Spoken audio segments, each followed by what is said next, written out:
Hi, Kristen Collins here. Incredibly excited to connect with my amazing friend, Dr. Darrin Morton. Hey, Good to see you, sister. Good to be with you. thanks, Darrin. And Darrin, where are you currently located at this time?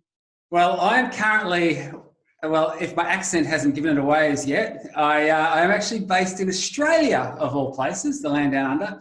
And in fact, I think from you, if we probably looked at a globe, I'm almost, I think, on the polar opposite side of the planet. So yeah, in the land down under, not far, about an hour north of Sydney. And so the sun's shining. It's actually a day ahead of you right now. And so I can tell you that tomorrow you're going to wake up to, and it's a beautiful day. So You're able to predict the weather. You're one of the exactly. But don't ask me for lottery numbers. I haven't figured that one out as yet. Well, it's an honor and a pleasure to connect with you for me this evening and for you tomorrow morning. You have been so pivotal in my health and well-being awakening and my journey. And through the global pandemic that we're currently experiencing, and being that my husband and I have chosen to quarantine, I've been really reflective, and I've been very intentional in my connections and reaching out to people who have really impacted and touched my life. And I decided I wanted to start capturing some of that information under this new format for me, which would be to Zoom and connect and record some of the points and the highlights of what drew me to you as a resource and inspire me and millions of others around the globe on our journeys to health and well-being. So I want to spend a few minutes riffing with you. So can you just give a little bit of your background of who you are and how you spend your day? How I spend my day? What a great question. Yeah, where do I start? Like I originally come from a teaching background, so I always had this. It's interesting. My father's an electrician, we call them Sparkies over here, and anyway, I always had ideas that I'd become an electrician, following my dad's footsteps, and originally I wanted to be a stockman, which is, you ride horses but apparently, I found out pretty soon that horses hate me. And so after being bucked off for about the 14th time and bitten by a horse, I thought, no, I think I'll change career paths. And so I was going to be an electrician. And then I had this really interesting experience in Year 12 where one of my English teachers, she said to me, Darrin, what are you going to do when you finish school, when you leave school next year? And I said, I'm going to be an electrician like my dad. And this lady, it was a really rough all boys school, right? So there was not very high standards at all at this school. And I remember this teacher because she was a chain smoking, sort of withery old lady, you'd see her as soon as the lesson was over, and understandably dealing with a group of boys like we were, you'd see her exit the room and instantly light up a cigarette like, oh, I have to brace myself for the next class. Anyway, this lady, she said to me, she just out of the blue, she said, what are you going to do next year? And I said, I'm going to be an electrician. And she paused for a moment and she went, is that really what you're meant to do? And I went, what? And she said, I want you to go away tonight. She was actually my English teacher. And I was very lousy at English at that point. So now I spend most of my days writing, which is the irony of that. But anyway, she said to me, she goes, I want you to write down your personal mission statement. And I said, I don't know what that is. And what is that? She said, I want you to write down what you want your life to represent. Anyway, I went, okay. So I went home and she said, you need to show it to me tomorrow. So I went down and get this, Kristen, I actually found the bit of paper that I'd written this on about 25 years later. And this is what it wrote. I'd written, it said, I would like to work within the health and fitness area in a position that is academically challenging and offers the opportunity to have an impact on the lives of others. And that's what I'd written. I know. Anyway, I remember writing this, and the incredible thing for me, and I'll get to this part of the story, but when I found this bit of paper 25 years later, I looked at it and I thought, that's still the game for me. That's still what I want my story to be. And so anyway, I took her back the next day. She read this thing and she looked at me and she goes, that doesn't look like an electrician. And she said, what does it really, what does it look like? And I said, well, look, my real dream, my ultimate dream would be to be a a teacher, a health and PE teacher. And she said to me, she said, oh, that's it, do that. And she said, why wouldn't you do that? Why were you even thinking about something different? And I don't want to, I talk too long, so sorry you just not if I need to get to this chase. But I said, I had an idea in year 10, 2 years previous, that I'd love to be a health and PE teacher. So I went to my health and PE teacher and said to him, hey, how do you become like you? And I thought this guy would be so excited, like, oh, he's someone that wants to be like me. And this guy just looked at me. He was the PE teacher that I really admired. He looked at me, just didn't, his expression didn't change. And he said, forget it, you'll never get into university. And he walked off. And so in year 10, my favourite PE teacher dashed my hopes entirely. And it was only my year 12 English teacher that rescued me. Get this, about a year ago, I was in Victoria, which is in the south part of Australia. And I was presenting to about 800 health and PE teachers.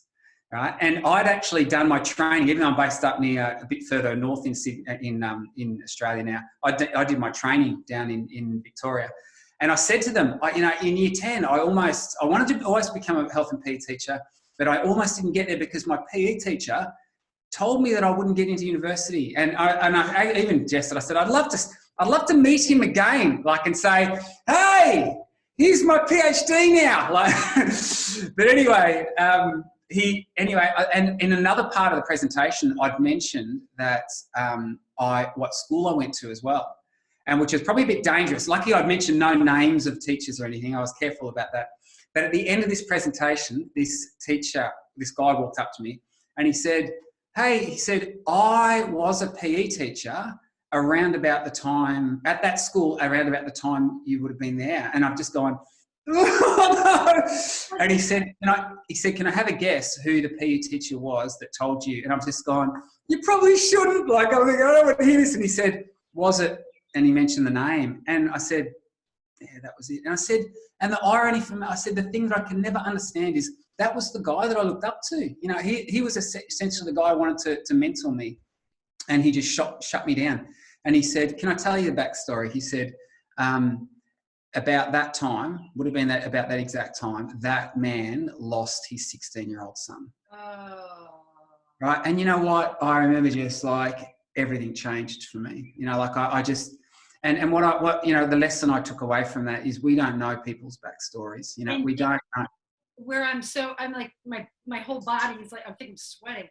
It's so many things, right? You were thrown off track from your purpose because of this 10th grade experience, and then by this random English teacher who chain smoked, who you didn't have connectivity with, just puts you back to the point where you can identify with your purpose.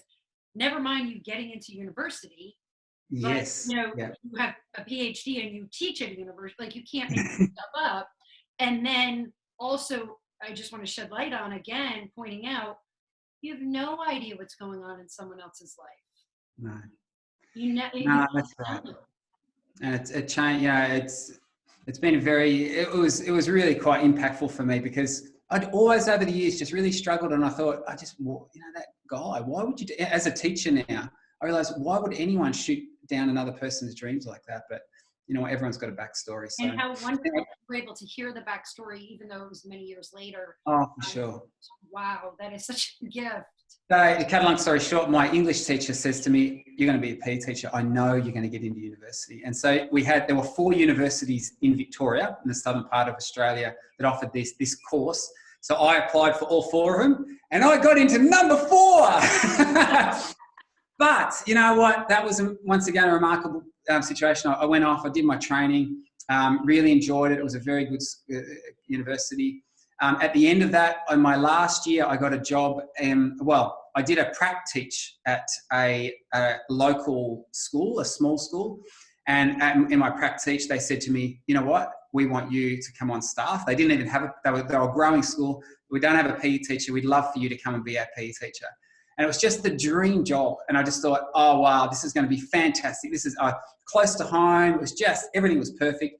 And then 1 week before school starts, they called me up and said, oh, we don't know how to break this news to you, but our student numbers have dropped off and we don't have a budget and we can't employ you now. And I hadn't applied for anything else. I hadn't, there was no, all the other jobs were taken. Anyway, about an hour later, I get a phone call and I pick it up, and it's the university that I'd gone to and done my undergraduate, my training degree. And they said, hey, Darrin, you know what, this is a real long shot, but at the university here, we're looking at starting a master's program in human physiology. And look, I know it's this is a random thing, but we're wondering whether we're offering it to our top 2 grads from last year, wondering whether you'd be interested in that at all. And I said, you know what? I don't even know what a master's degree is. I have no idea why I'd ever need one of those. But right at the moment, I've run out of options. And they said, well, if you come, we'll give you some work, tutoring and that at the university. And so, cut a long story short, I went off and did my master's. And then what that led into is then a position at university where I got into lecturing, and then I did my PhD. And it's just, it's interesting the journey that you go on in life. And sometimes you have these diversions, and sometimes there's disappointments, but you never know what's at the end. So look, at the sum total of it is I actually got a position at a university, which is Avondale College, University College, based in Australia. And this is my 27th year there now. So, and I've done lots of fun stuff here, but at the moment, my current position is I'm director of the Lifestyle and Health Research Centre. Well, you are so living your life on purpose, and that's such a valid, especially right now in our global pandemic times, the ebbing and the flowing, right? And when one opportunity closes and it's devastating, that was very challenging for you with them not being able to fund your position. They didn't want to deliver the news to you. It just was reality, right? And then this other door opens, and the trajectory that it took you on, which is so on point and purpose, but our lives don't unfold in a straight, narrow, joyous path, right? We have to ebb and flow and let go and just try to enjoy that ride. And you are literally, in my opinion, one of the most impactful, influential, inspiring people when it comes to lifestyle. And I just have to share, I took the CHIP program about a half a decade ago, and with my husband, and you were in those videos, talking about physical movement and psychology, and you were always the highlight of the video watching because you just were so engaging and passionate and fun and quirky and funny.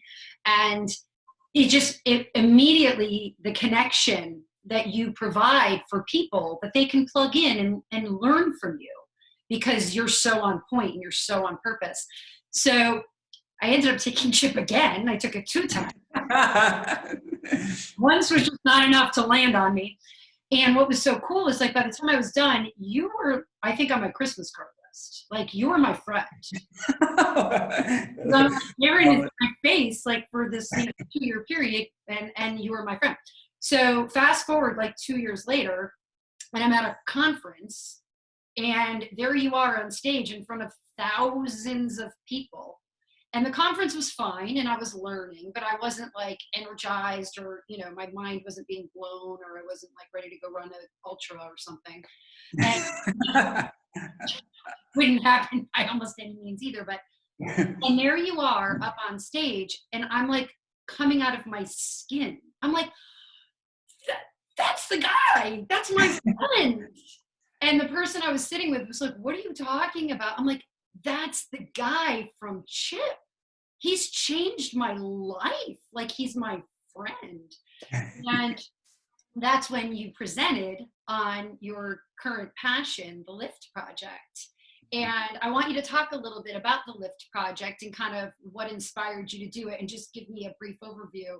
And then I want to tell what happens after.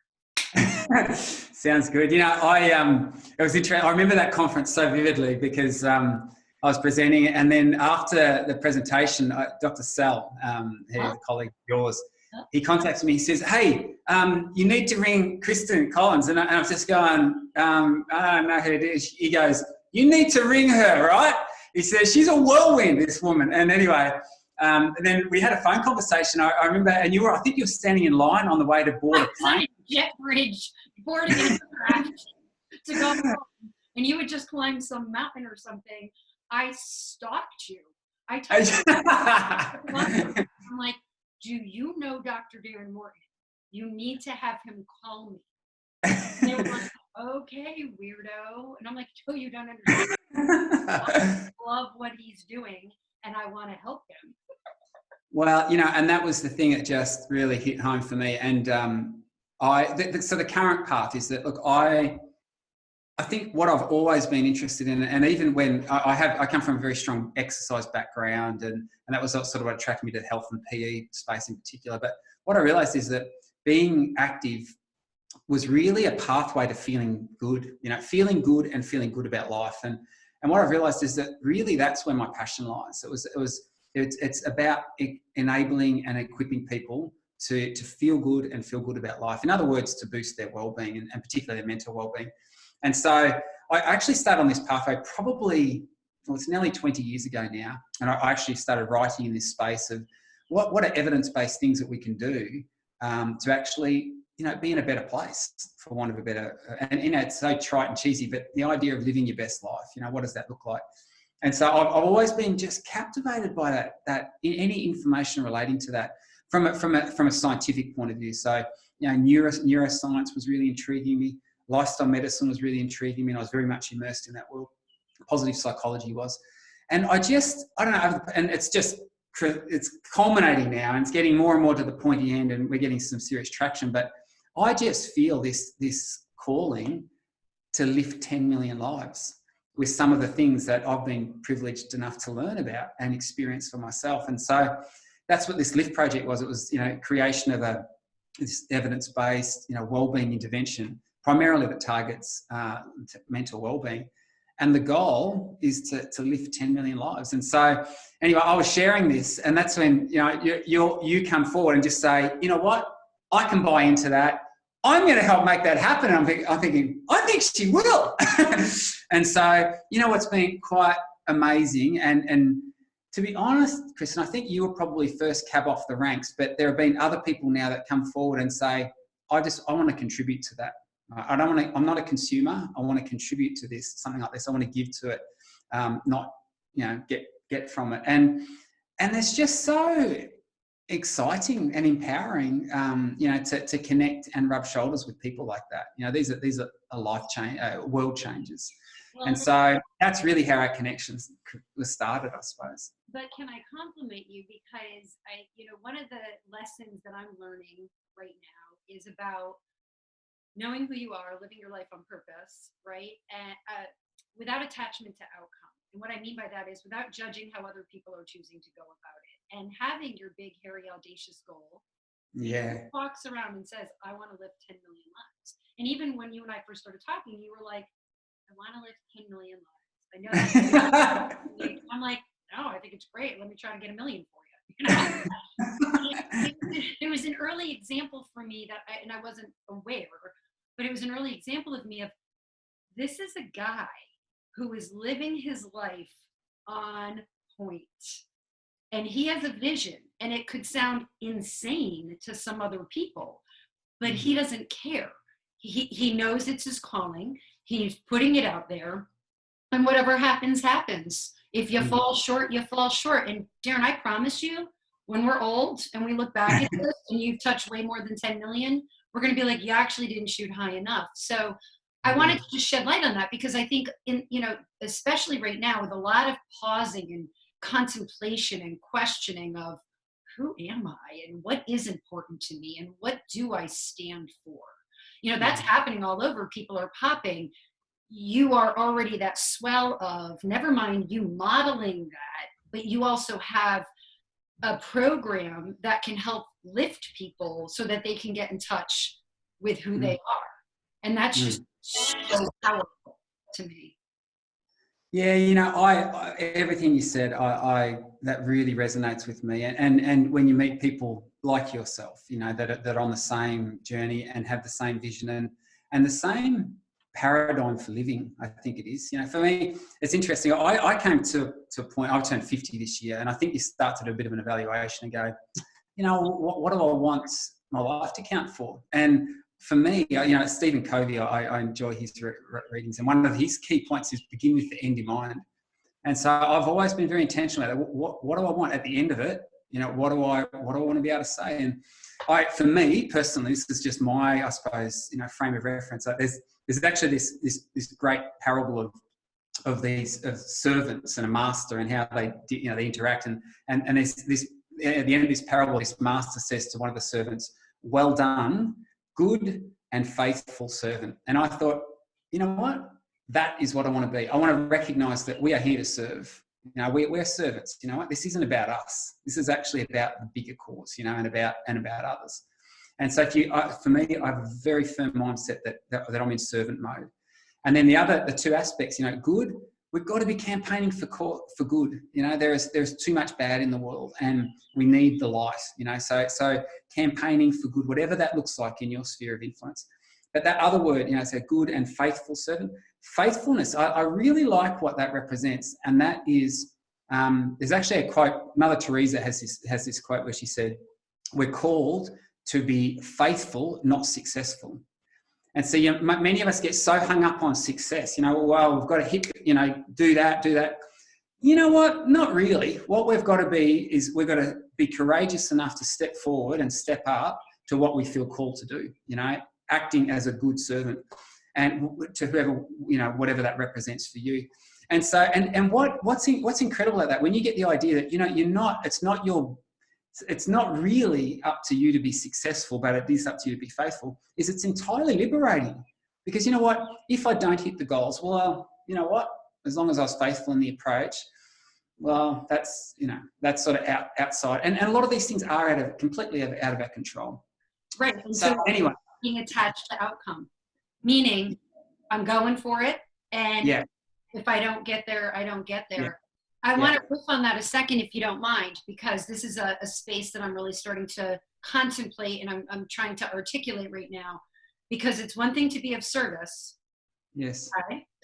But it's another thing to be of service to a fault where you're not self-caring and coming from authenticity. And I have lived a life of a lot of service. Okay. But I now, in my reflection, realizing it was actually how I distracted from connecting with being comfortable with myself and who I was. Yeah. So you not only are a model of service and servant, but you're also a model of self-care. I think what you're describing is so fundamentally important. And I actually talk about this a lot in the Lift Project. The whole idea that you cannot pour from an empty cup. Right? And so unless you're full yourself, then it's really hard to, you've got nothing to give. And so, I think that people often are very sacrificial.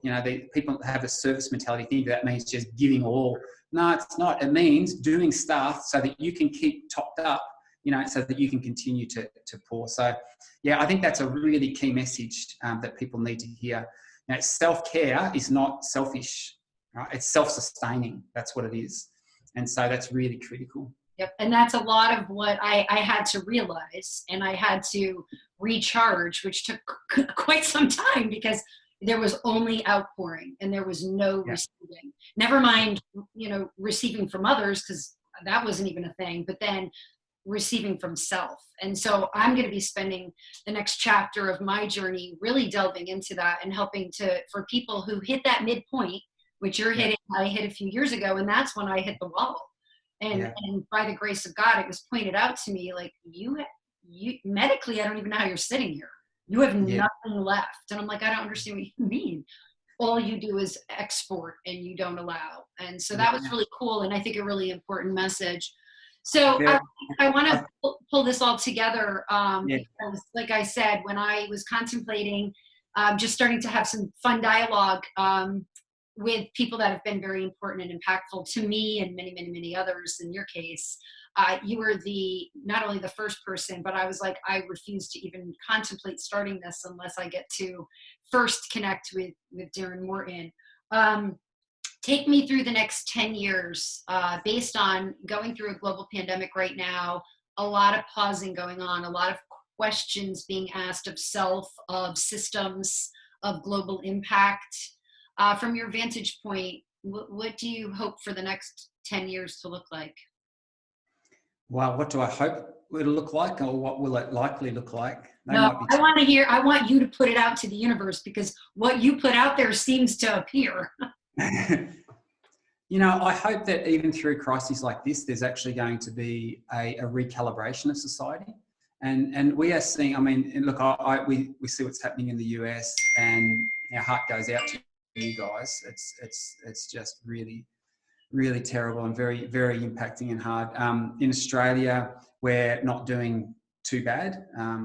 But I've actually already seen signs in my own family, to be honest, and in the families of others, positive signs. And I'm an optimist, and I look for those things. But I see within family units, increasing connection. Now, I mean, relationships are an interesting thing. They tend to magnify emotions. So I know that there are some family units that are suffering more but there are others that are doing well. And I even just think about ours. We've been walking every morning together in an area that we can, and we've all decided we're going to keep doing this. Once things go back to normal. So look, I hope that there's an awakening to the fact that the way that we've been living our lives needs to change. We're actually damaging ourselves, and we're damaging the planet, and that things need to be done differently.